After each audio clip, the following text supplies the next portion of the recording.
தமிழகம் எங்கும் கிளைகள் கொண்ட Annamalai institute of hotel management and hospital management படிப்பில் சேர்வதற்கான அட்மிஷன் நடைபெறுகிறது. வைகோ பேசுவதையெல்லாம் நம்புவதற்கு யாரும் தயாராக இல்லை என மதிமுகவிலிருந்து நீக்கப்பட்ட மல்லை சத்யா விமர்சனம் செய்தார்.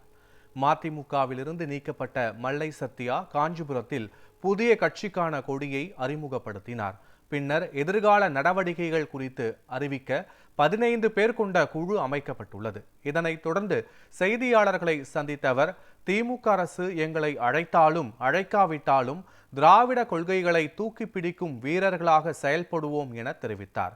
வைகோ பேசுவதையெல்லாம் புளித்துவிட்டது எனவும் அவர் பேச்சை நம்ப யாரும் தயாராக இல்லை என்றும் அவர் கூறியுள்ளார்.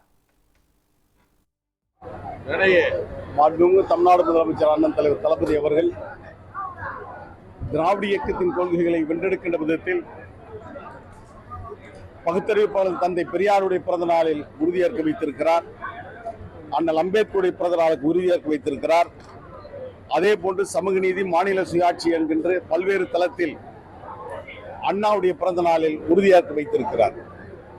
எனவே நாங்கள் எந்த இயக்கத்திலிருந்து வளர்ந்து வந்தோமோ, எந்த கொள்கையை நோக்கி நாங்கள் பயணம் செய்தோமோ, அந்த கொள்கைக்கு எந்த விதத்திலும் பாதிப்பு வராமல் நாங்கள் அழைத்தாலும் அழைக்கப்படாவிட்டாலும் எங்களுடைய நிலையிலிருந்து நாங்கள் கடமையாற்றுவதற்கு ஆயத்தமாக இருக்கிறோம்.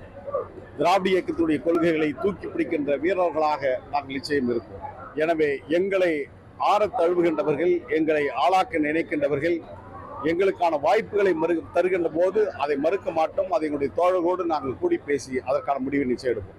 நாங்கள் வந்திருக்கிற கூட்டம் அதுக்கு சாட்சி.